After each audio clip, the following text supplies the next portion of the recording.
Students, the today topic is flower.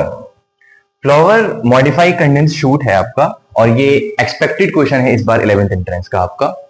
Flower एक modify condense shoot है और ये आपका रिप्रोडक्टिव ऑर्गन भी है प्लांट का। तो flower is a reproductive organ of the plant.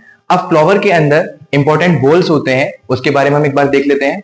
तो आपका एक होता है पेटल, पेटल के कलेक्शन को बोलते हैं हम कोरोला, और एक होता है आपका सेपल, और सेपल के कलेक्शन को हम बोलते हैं कैलिक्स, और आपका फीमेल रिप्रोडक्टिव पार्ट होता है उसको हम बोलते हैं कार्पिल या फिर पिस्टल, और इसके कलेक्शन को हम बोलते हैं गाइनोइशियम।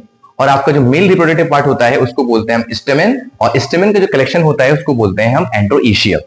और ये जो चारों वॉल्स होते हैं ये जिस पर रेस्ट करते हैं उस वॉल को हम बोलते हैं थैलेमस, और जो ये आपका एंड में आ जाता है स्टॉक, पेडिसिल, इसको हिंदी में हम डेंटल भी कहते हैं।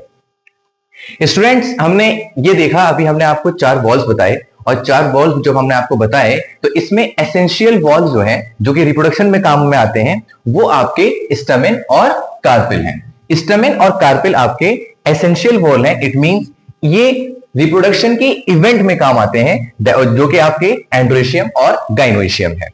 नॉन एसेंशियल वॉल मतलब एसेसरी वॉल जो रिप्रोडक्शन में काम नहीं आते हैं, ये आपके 2 हैं, सेपल एंड पेटल। सेपल अभी मैंने आपको बताया था, इसके कलेक्शन को बोलते हैं कैलिक्स, और पेटल के कलेक्शन को बोलते हैं कोरोला। इट मींस सेम बात है ये भी।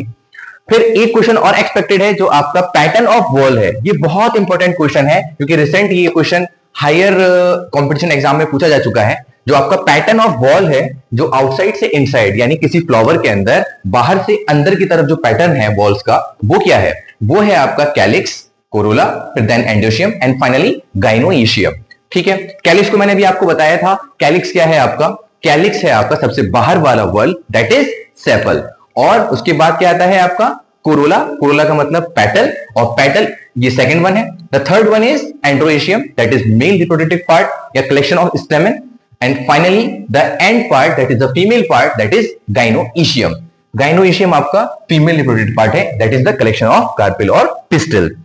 एंथर जो आपका मैंने अभी आपको यहां बता रहा हूं, तो ये आपका स्टमेन है जो कि एंड्रोइशियम बोलते हैं इसको। स्टमेन के अंदर 2 पार्ट्स होते हैं, एंथर और फिलामेंट।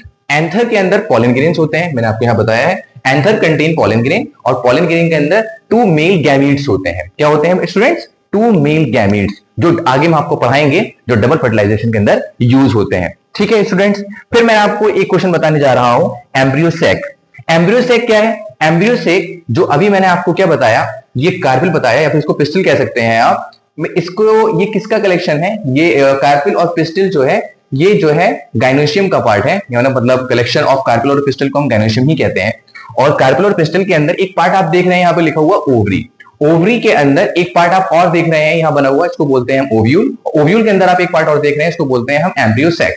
एम्ब्रियो सैक जो आपका है वो फीमेल गैमेटोफाइट है। फीमेल गैमेटोफाइट मींस वो पार्ट जो गैमीट्स बनाता है, वो पार्ट जो गैमीट्स बनाता है, मतलब जर्म सेल बनाता है, रिप्रोडक्टिव सेल्स बनाता है।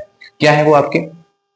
एक है इसमें एग सेल, और आपका सेंटर में क्या होता है? पोलर न्यूक्लियाई, जिसको हम सेंट्रल सेल बोलते हैं। इट मींस जो ये पूरा एम्ब्रियो सैक होता है, फीमेल गैमेटोफाइट होता है, ये 7 सेल्ड 8 न्यूक्लिएटेड कंडीशन होता है। तो स्टूडेंट, ये ओवरऑल मैंने आपको एक थीम दिया है फ्लावर के बारे में, जो जिस पर expected question MU 11th entrance में आ सकते हैं। ठीक है स्टूडेंट्स, तो आज के लिए बस मैं यही बताने वाला था आपको कि जो फ्लावर का क्या क्या इंपॉर्टेंट पार्ट्स हैं, उसमें क्या क्या वॉल्स हैं, क्या पैटर्न है, क्या एक्सपेक्टेड क्वेश्चन है एमयू 11th एंट्रेंस में। Okay, thank you.